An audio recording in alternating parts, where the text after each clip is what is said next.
daerah-daerah Jawa Barat nanti menjadi pusat pengembalinya uang Jawa Barat yang ada di Jakarta. Saya katakan sekali lagi, Jawa Barat, uang yang Jawa Barat yang ada di Jakarta balik lagi.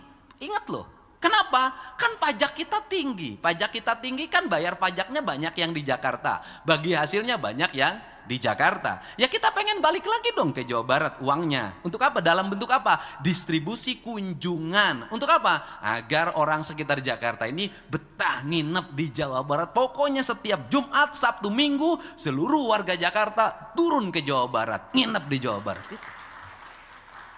Ini cara. Untuk itu mana yang menjadi ikoniknya? Yaitu kampung yang harus diurus, yang tetap originalitasnya. Jadi saya misalnya ngajarin orang pakai kebaya, ngajarin makanan tradisi, kesenian tradisi, itu adalah membangun originalitas. Kenapa? Karena nanti orang akan mencari yang original, tidak akan nyari yang campuran, sudahlah.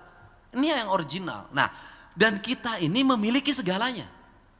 Kita punya hamparan laut utara dan selatan, kita punya hamparan kebun teh. Nah, di sini nanti ada koreksi. Koreksinya apa? Salah satu koreksi terhadap gubernur hari ini adalah adanya belanja yang bukan kewajiban pemerintah provinsi. Misalnya gubernur mengintervensi PTPN. Mengintervensinya apa? Di PTPN provinsi nanam teh. Kemudian pekerjanya diupah oleh provinsi, itu dianggap salah. Bagi saya benar. Kenapa? Karena kalau tidak diintervensi oleh kita, PTPN tidak mau nanam teh, senangnya nyewain kebun teh. Kenapa? Karena Jawa Barat kuncinya itu. Kalau tehnya rusak, Jawa Barat akan mengalami degradasi lingkungan yang kuat dan menurunnya arus wisatawan. Ini kan penting. Nah, kemudian provinsi mengintervensi misalnya jalan nasional. Loh, bagi saya rakyat kalau sudah urgent, kita tidak lagi ngomong status, maka kita harus menyelesaikan. Misalnya tahun ini kita di Kota Bandung mulai mungkin 1 bulan lagi mulai pekerjaan, pastor kita intervensi. Harus tertata kan ini wajahnya Pemprov Jabar ada gedung sate. Kemudian yang berikutnya adalah saya minta kepala PU sudahlah. Di mana-mana tiap Jumat Sabtu Bandung pasti macet di pasternya. Problemnya apa? Ada perempatan traffic light di depan gerbang tol. Kalau Sabtu Minggu panjang sudah. Bagaimana caranya? Ya sudah bikin underpass saja. Yang mobil dari sana ke bawah saja. Ini lurus sehingga nanti tidak usah lagi menghadapi traffic light. Saya sudah setahun loh minta kepala Bapeda koordinasi dengan pemerintah Kota Bandung. Apa intervensinya adalah traffic light di Kota Bandung itu tidak beraturan. Kenapa? Manual, Pak. Lila, karena maju nggak seureuneuy eta traffic light Kota Bandung. Ini pusat kota, Pak. Segera konektivitas ini kadang-kadang ada kota yang aneh. Mobil hiji make lampu merah. Justru lampu merah menjadi penghambat.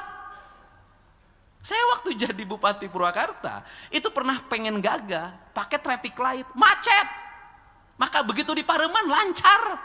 Nah, jadi saya juga mohon pada kota-kota yang kecil, yang mobilitas mobilnya kecil, nggak usah pakai traffic light, Pak. Orang pernah berkunjung hiji kota mobil orang sorangan, cicing, mobil lagi. Karena itu tujuannya pengaturan. Nah, ini harus terkoneksi sehingga, nah ini pada postur belanja. Sehingga postur belanjanya, ini teknis yang ngomong. APBD provinsi harus terkoneksi dengan APBD kabupaten spiritnya. Sehingga ketentuannya adalah, ini sudah sama-sama prihatin. Udah deh Bupati Wali Kota Sarua jeung Gubernur Sarua prihatin nangis. Lah ulang ngomongkeun, Pak anggaranna kurang Sarua. Bagaimana? Sudah ketentuan pajak kendaraan bermotor menjadi target kita. Maka ketaatan Bupati Wali Kota pada menganggarkan 7,5% anggaran belanja daerahnya untuk kepentingan infrastruktur jalan adalah sebuah keharusan. Kalau tidak 7,5%, nanti juga saya pertimbangkan jalannya sudah mantap belum. Nanti kalau yang belum, yang sudah berarti ada untuk tambahannya trotoarnya, haltenya, lampu PJU kabupatennya, tamannya, drainasenya, pemasangan CCTV-nya. Nah, itu terkoneksikan. Ini penting harus.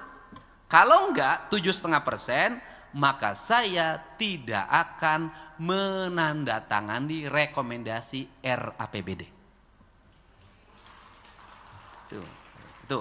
Yang kedua, persoalan penyelesaian kemiskinan. TBC, lepra, yang penyakit yang selalu diomongin masyarakat itu, solusinya bukan hanya diobatin, Pak. Solusinya adalah sanitasi lingkungannya benerin. Jadi kita jangan sibuk pada lepra dan TBC-nya, sanitasinya. Maka harus ada intervensi sanitasi. Karena intervensi sanitasi, jamban dan sejenisnya lingkungan, maka saya nawarin dua hal. Pemprov Jabar di APBD 2027 nanti minta kepala Bapenda itu meminta kita nyiapin gini aja, bareng sama kabupaten deh bikin rumahnya, kalau 20 nggak kesana nggak kemari Pak, udah 40. Sudah, Pemprov Jabar 20, kabupaten kota 20, bareng. Intervensi rumahnya, bareng satu rumah oleh dua kebijakan. Saya tahu ada kepentingan politiknya, nggak ada masalah, soklah foto gubernur mah tong dipasang, foto bupati wali kota we pasang pek, tong disebutkan bantuan di provinsi, nggak penting bagi saya. Yang penting rakyat saya punya rumah dengan baik. Itu.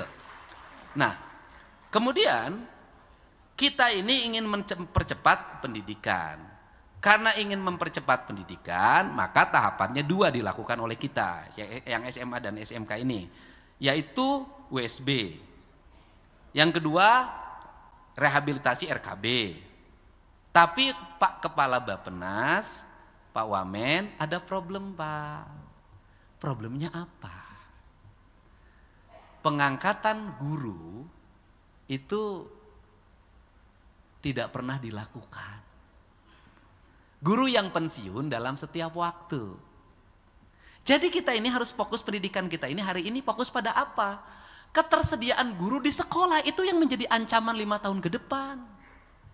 Kita akan mengalami kekurangan guru.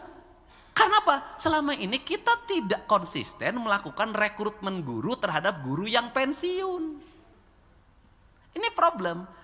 Nah, pemerintah provinsi bisa ngangkat? Bisa Pak. 50.000 juga bisa. Tapi kalau provinsi ngangkat juga, maka terjadi degradasi. Kalau ditetapin 30% anggaran belanja rutinnya, bisa 60% Pak. Kan ini problem kita, tidak melihat apa yang menjadi kebutuhan dasar masyarakat. Kebutuhan dasarnya adalah ketersediaan ruang kelas, ketersediaan guru, dan ketersediaan sekolah, serta rasio murid dan guru, serta rasio murid dan sekolah.